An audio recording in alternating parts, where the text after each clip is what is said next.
Commander Vex'tal clicked his mandibles in what his species considered amusement, though any human would have mistaken it for the sound of breaking bones.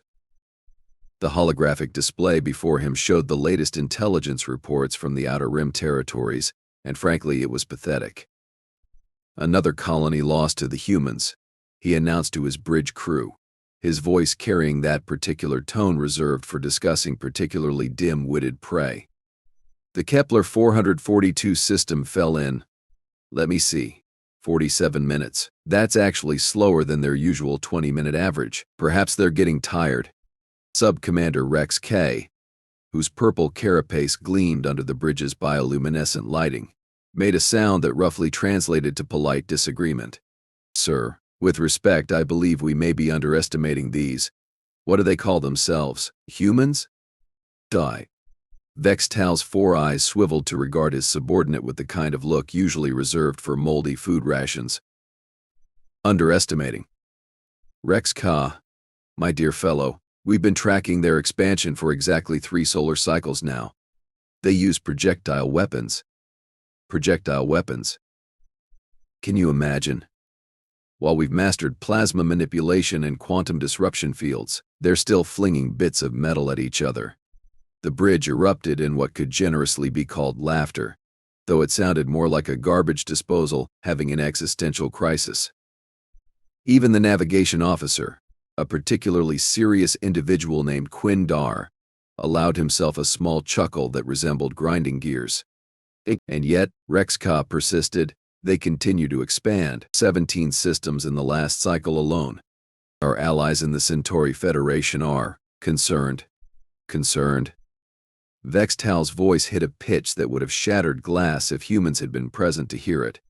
The Centauri Federation should be embarrassed. 47 separate species, each with technology that makes these humans look like they're still discovering fire.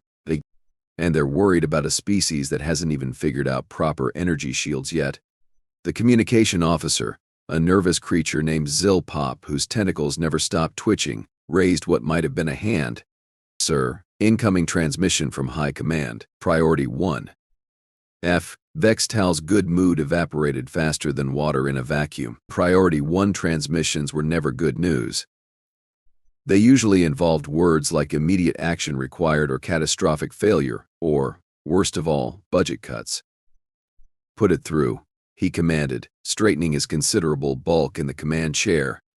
The main view screen flickered to life, revealing the intimidating visage of Fleet Admiral Kex Shan.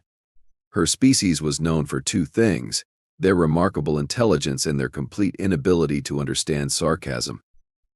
This made conversations with her particularly challenging for someone like Vex'tal, who considered sarcasm one of the fundamental food groups. Commander Vex'tal, she began without preamble, I trust you've been monitoring the human expansion? Of course, Admiral. Quite entertaining, really, like watching children play with dangerous toys. Admiral Kex Shan's expression didn't change, which was concerning since her species typically showed emotion through subtle color shifts in their facial scales. The fact that she remained a steady, neutral blue suggested she was either completely calm or absolutely furious. The entertainment value is irrelevant, Commander. What matters is that they've just launched something new. Our deep space monitoring stations detected a massive energy signature leaving their home system approximately 6 hours ago. The signature is unusual. Vex'tal leaned forward. His interest genuinely peaked for the first time in cycles. Unusual how? The energy output suggests a vessel of considerable size, Kazasanle, larger than anything we've seen from any species, including our own. And Commander, she paused, which was never a good sign. It's heading directly for the Proxima Centauri system. The bridge fell silent, except for the gentle hum of life support systems and Zilpop's nervous tentacle tapping. Proxima Centauri wasn't just any system.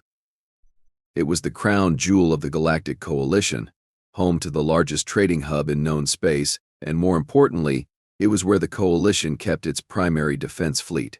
Well, Vex'tal said after a moment, that's certainly bold of them, stupid but bold. How long until this mysterious vessel reaches Proxima? Approximately 18 hours at current velocity. Rex K cleared his throat, which sounded like gravel in a blender. Sir, should we alert the Proxima Defense Force? Admiral Vex'tal's image flickered slightly. That's why I'm contacting you, Commander. Your battle group is the closest to Proxima Centauri. You are to proceed immediately to intercept this human vessel before it reaches the system. Vex'tal felt his mandibles click involuntarily. His battle group consisted of 3 heavy cruisers and a dozen escort vessels, more than enough to handle anything the humans could throw at them. But still, Admiral, might I suggest we wait to see what this vessel actually is before we go charging in? Perhaps it's a diplomatic mission? The look Admiral Vex'tal gave him could have frozen helium. Commander, in the past 3 cycles, these humans have conquered 17 systems, eliminated 6 different species, and shown absolutely no interest in diplomacy. They don't send ambassadors. They send warships, and now they're sending their biggest warship directly at our most important system. Fair point, Vex'tal conceded. But still, 18 hours is plenty of time to, Commander. The Admiral interrupted. There's something else. Our intelligence suggests this vessel isn't alone. Long-range sensors are detecting what appears to be a small fleet following behind it at a distance. Now that was interesting. Vex'tal's tactical mind began working through possibilities. A single large vessel could be a show of force, a diplomatic gesture, or even a mistake. But a fleet? That suggested intention, planning, strategy. How small is this small fleet? He asked. Approximately 200 vessels. The bridge went so quiet that Vex'tal could hear his own heartbeat, which was unfortunate since his species had 3 hearts and they didn't beat in sync. The sound was rather like a broken metronome. 200. He repeated slowly. And they're all heading for Proxima Centauri, correct? Commander, I want you to understand something. This isn't just about stopping a human expansion. This is about sending a message. These humans have been succeeding because they've been fighting isolated colonies and minor species. They've never faced a proper military response from the coalition. It's time. They learned what happens when they bite off more than they can chew. Vex'tal nodded slowly. He was beginning to understand. This wasn't just an interception mission. This was a demonstration. A chance to show the entire galaxy that the coalition was still the dominant force in known space, and that upstart species with delusions of grandeur would be dealt with swiftly and decisively. Understood, Admiral. What are our rules of engagement? Eliminate the threat. All of it. I want those human vessels turned into space debris, and I want the debris scattered across 3 systems so there's no doubt about what happened. The transmission ended, leaving Vex'tal staring at a blank screen. Around him, his bridge crew waited for orders, their various alien forms tense with anticipation. Well, he said finally, this should be interesting. Helm, set course for the Proxima Centauri system. Maximum velocity, communications, signal the fleet. Full battle alert, sir. Quindar spoke up from the navigation station. If we push the engines to maximum, we can intercept the human vessel approximately 6 hours before it reaches Proxima. Excellent. That should give us plenty of time to destroy them and still make it back for the victory celebration. Vex'tal, ever the cautious one, raised what might have been an eyebrow if his species had eyebrows. Sir, are we absolutely certain this is wise? 200 vessels is a considerable force. Vex'tal's laugh was like the sound of metal being shredded. My dear Vex'tal, we have 3 heavy cruisers, each equipped with quantum disruptors capable of cracking planets. We have shields that can deflect anything short of a supernova. And we have crew members who have been training for combat since before these humans figured out how to leave their home system. 200 vessels armed with projectile weapons? I'd be more concerned about a particularly aggressive asteroid field. The next few hours passed with the methodical efficiency of a well-trained military unit. Weapons were checked and rechecked. Shield generators were calibrated to perfection. Crew members reviewed tactical scenarios and combat protocols. Everything was proceeding exactly as it should, which was probably why Vex'tal felt a nagging sense of unease in the back of his mind. In his experience, things that proceeded exactly as they should were usually about to go spectacularly wrong. Commander, Zilpop called from the communications station. We're receiving a signal from the human vessel. Vex'tal's 4 eyes all focused on the nervous communications officer. A signal. What kind of signal? It appears to be a message. Audio only. Put it through. Vex'tal commanded, curiosity overcoming caution. The bridge speakers crackled to life and a human voice filled the air. It was calm, professional, and completely unimpressed by the approaching alien battle group, Detention Coalition vessels. This is Captain Elena Vasquez of the USS Blackstar. You are interfering with a scheduled diplomatic mission to the Proxima Centauri system. Please adjust your course to avoid any unfortunate misunderstandings. The bridge fell silent. Vex'tal found himself staring at the speakers as if they had personally insulted his ancestry. He did. Did she just tell us to get out of her way? I believe so, sir. Rex K confirmed. And did she call this a diplomatic mission? That appears to be the case, sir. Vex'tal's mandibles clicked rapidly, a sign of either extreme amusement or extreme irritation. Given the circumstances, it was probably both. Diplomatic mission. Right. Because nothing says peace talks like bringing 200 warships to the party. Should we respond, sir? Zilpop asked. Oh, absolutely. Open a channel. The communications officer's tentacles danced over his console. Channel open, sir. Vex'tal straightened in his command chair and spoke in his most official voice. Captain Vasquez, this is Commander Vex'tal of the Coalition Defense Force. Your vessel and accompanying fleet are approaching Coalition space in violation of established territorial agreements. You will halt your advance immediately and submit to inspection. There was a pause, during which Vex'tal imagined the human captain frantically consulting with her advisors about how to respond to a clearly superior military force. When Captain Vasquez's voice came through the speakers again, she sounded bored. Commander Vex'tal, with all due respect, we have no intention of halting our advance. We have a schedule to keep. I suggest you reconsider your current course of action. Vex'tal felt his temper rise.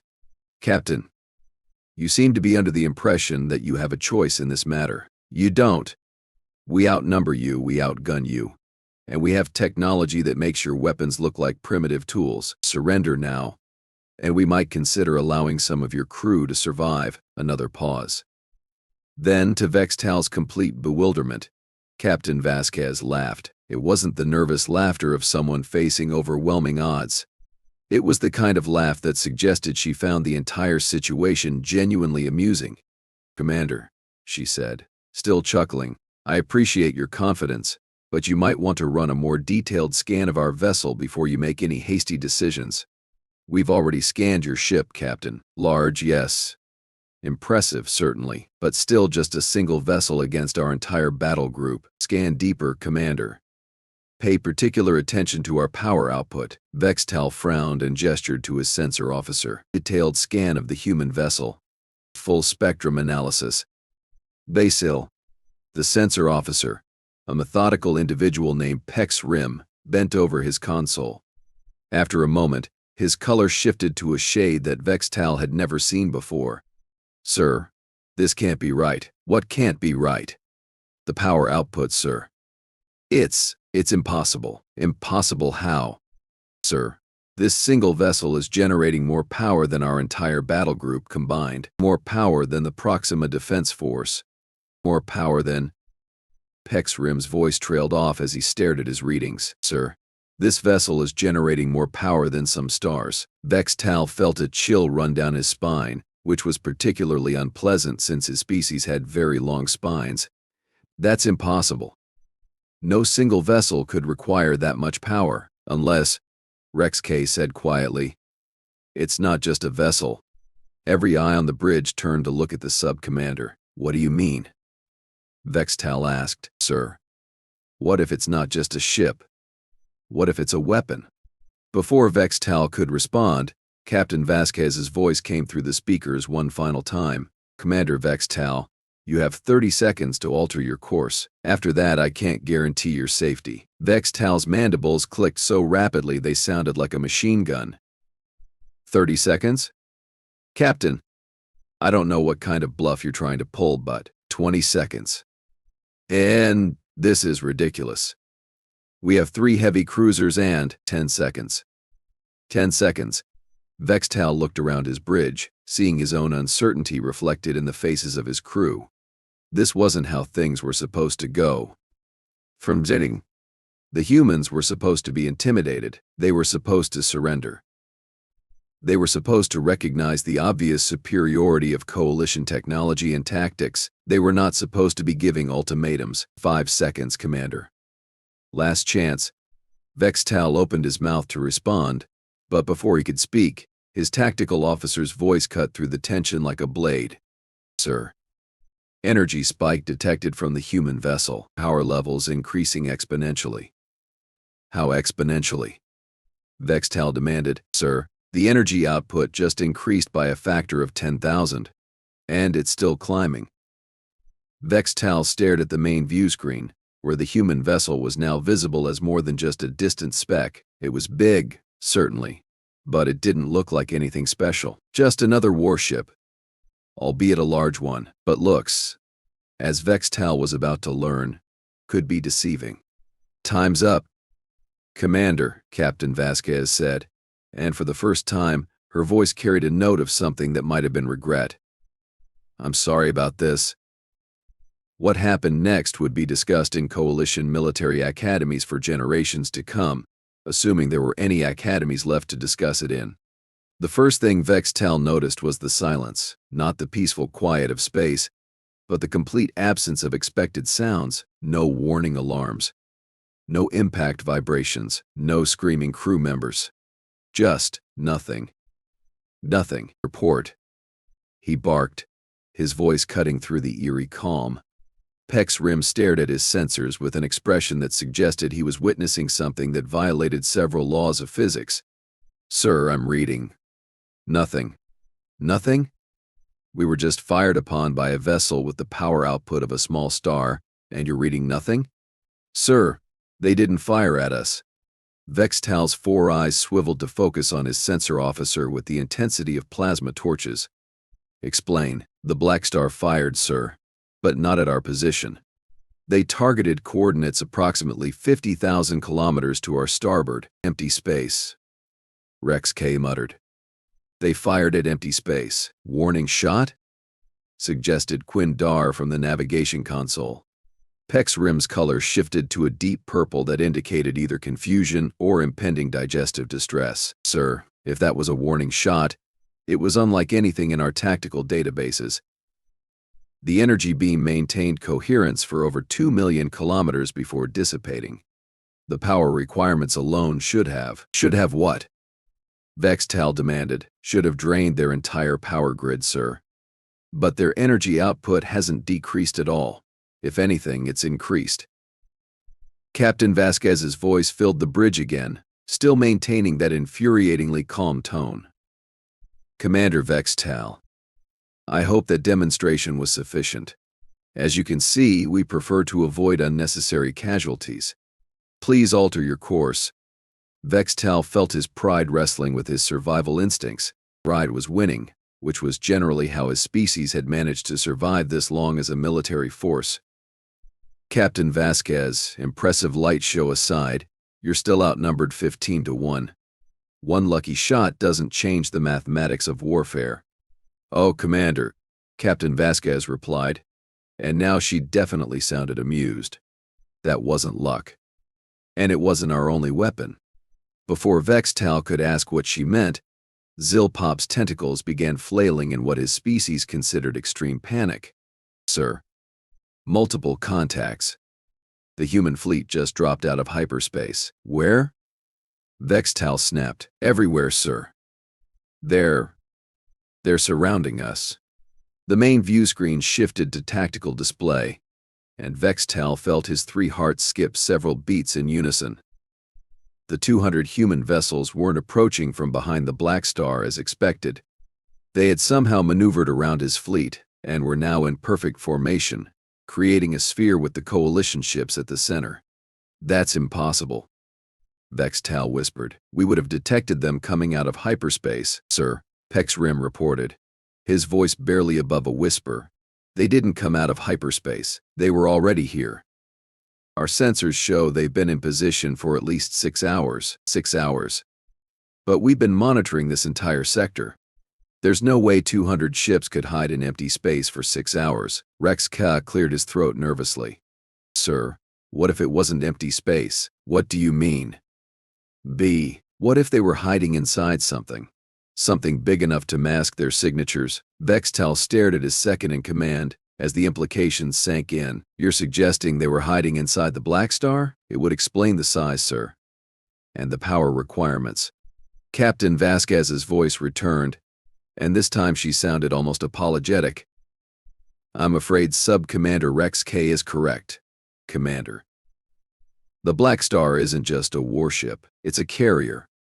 A mobile fleet base, if you will. Those 200 vessels you detected, they've been docked inside our hull for the entire trip. Vex'tal felt the last vestiges of his confidence crumble like a cookie in a hydraulic press. A carrier? You built a carrier the size of a small moon? Actually, Commander, it's larger than most moons. We prefer to think big when it comes to making statements. This is madness, Vex'tal muttered. No species builds vessels that large. The resource requirements alone would bankrupt entire star systems.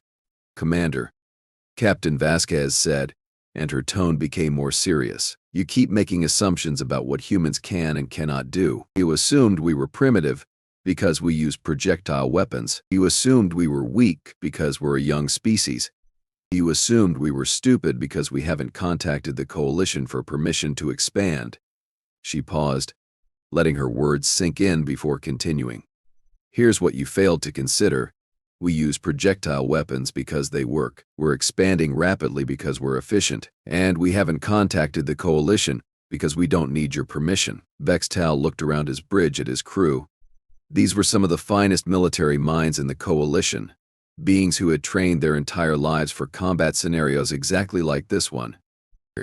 And every single one of them looked like they were attending their own funeral. What do you want? Vex'tal asked finally. Simple, Commander. We want to reach Proxima Centauri and deliver our diplomatic message to the Coalition leadership. You can either escort us there peacefully, or you can try to stop us and discover exactly how effective 200 human warships can be in close-quarters combat. Diplomatic message, Vex'tal repeated flatly. You bring a fleet that could conquer entire sectors, and you call it diplomacy? Captain Vasquez laughed, and the sound was like ice water in Vex'tal's veins. Commander, this is human diplomacy. We prefer to negotiate from a position of strength. It tends to make the conversations more productive. Vex'tal leaned closer to Vex'tal and spoke quietly. Sir, we could attempt to contact High Command for reinforcements. With what? Vex'tal hissed back. The nearest Coalition fleet is 3 days away at maximum speed. And by the time they arrive, these humans will be sitting in the Proxima Centauri system, probably having tea with the Council of Worlds. Sir, Quindar spoke up from navigation. We could withdraw and monitor from a safe distance. Vex'tal considered this option for about half a second before dismissing it. Withdrawing would mean admitting defeat without firing a shot. It would mean returning to Admiral Vex'tal with a report that would probably result in his immediate court-martial and subsequent assignment to waste management duties on some forgotten mining colony. On the other hand, Dad, engaging a fleet that had just demonstrated the ability to appear out of nowhere and fire weapons with the power output of stellar phenomena, seemed like an equally career-limiting move. Captain Vasquez, he said finally, what exactly is this diplomatic message you're so eager to deliver? I'm glad you asked, Commander. It's quite simple, really. We're here to inform the Coalition that humanity is officially applying for membership. The bridge fell so silent that Vex'tal could hear the individual clicks of Zilpop's nervous tentacle tapping. Membership? He managed to croak. Full membership, Commander. Complete with voting rights, territorial recognition, and all the benefits that come with being part of the galactic community. But you've been conquering systems. You've eliminated entire species. Oh, that. Captain Vasquez sounded almost embarrassed. Those weren't conquests, Commander. Those were membership interviews. Membership interviews? Certainly. We needed to evaluate the various species in our immediate vicinity to determine which ones would be suitable partners in a galactic civilization. Some passed the test. Others, well, let's just say they failed to demonstrate the necessary qualities for peaceful coexistence. Vex'tal felt his mind reeling. You eliminated 6 species as part of a membership evaluation, Commander. Those species were eliminated because they attacked human colonies without provocation. They demonstrated aggression, territorial expansion without consent, and a complete disregard for the rights of other beings. Surely you can understand why we couldn't allow such behavior to continue. The irony was not lost on Vex'tal. The Coalition had been prepared to do exactly the same thing to humanity, and for exactly the same reasons. The only difference was that the humans had gotten there first. So you're telling me, Vex'tal said slowly, that your entire expansion campaign was actually an application process for joining the Coalition? In essence, yes. We wanted to demonstrate that humanity is capable of defending itself and its interests. We also wanted to show that we're committed to maintaining order and stability in our region of space. Rex K made a sound that might have been a laugh or might have been a sob. And building a carrier the size of a moon is part of this demonstration. Well, we wanted to make sure our application was taken seriously. Nothing says responsible galactic citizens like the ability to project force across multiple star systems. Vex'tal rubbed what would have been his temples if his species had temples. Captain, with all due respect, this is the most insane application for membership I've ever encountered. Commander, has it occurred to you that maybe the problem isn't with our application, but with your expectations? You seem to assume that any species seeking to join the Coalition should be weak, submissive, and grateful for the opportunity. We prefer to think of membership as a partnership between equals. Equals? Vex'tal's voice rose to a pitch that would have been painful for human ears. Captain, no single species in the Coalition has ever possessed military capability comparable to what you've just demonstrated. Exactly our point, Commander. We bring something new to the table, something that could benefit everyone, such as protection, for one thing. Your intelligence reports indicate that there are hostile species beyond Coalition space, correct? Species that the Coalition has been unable to engage effectively due to resource limitations? Vex'tal nodded reluctantly. There were indeed several species that posed ongoing threats to Coalition territory, but had proven too distant or too well defended for effective military action. Humanity specializes in long-range operations. Commander, we excel at projecting force across vast distances and maintaining supply lines in hostile territory. With human military capability integrated into Coalition defenses, those threatening species would no longer be a concern. You're offering to conquer them for us. We're offering to neutralize threats to Coalition security. There's a difference. Vex'tal was beginning to understand why his species had never developed effective headache medication. Captain, assuming for a moment that the Coalition Council accepts your unique application, what happens to species that oppose human membership? There was a pause that seemed to stretch for several geological ages. When Captain Vasquez spoke again, her voice had lost all traces of humor. Commander, we've spent considerable time and resources preparing for this moment. We've analyzed Coalition politics, military capabilities, and decision-making processes. We know which species are likely to support our application, which ones will oppose it, and which ones will abstain from voting. And we have contingency plans for each scenario. Peaceful integration is our preferred option, but we're prepared for alternatives. Vex'tal felt a chill that had nothing to do with the bridge's climate control. What kind of alternatives? Commander, let me ask you a question. If the Coalition rejects our application, what do you think happens next? Do you think humanity simply goes away?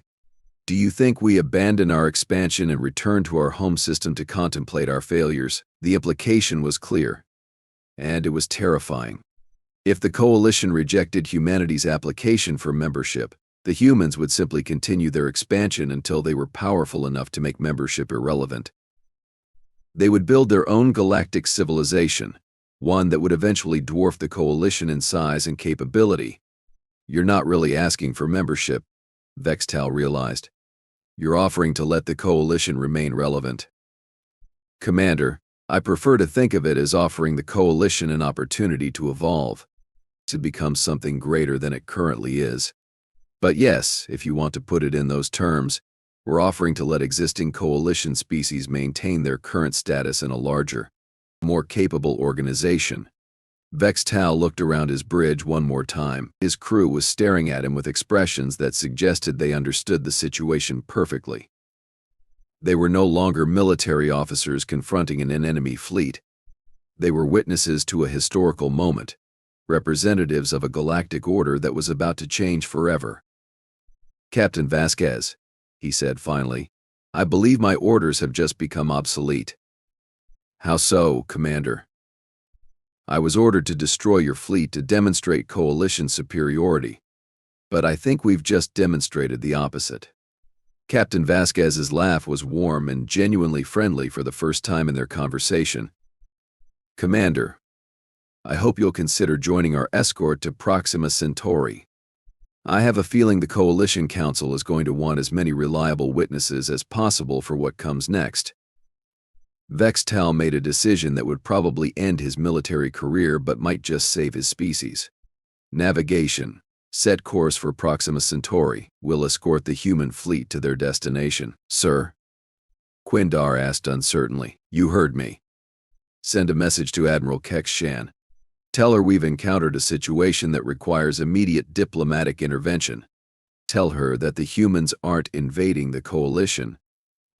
He paused, watching the massive bulk of the Blackstar on his viewscreen, surrounded by its escort of 200 warships. Tell her they're joining it. As the combined fleet set course for Proxima Centauri, Vex'tal couldn't help but wonder if this was how evolution worked on a galactic scale. Species appeared, grew strong, and either joined the existing order or replaced it entirely. Looking at the human fleet around him, he suspected the coalition was about to find out which option humanity represented. Either way, the galaxy would never be the same.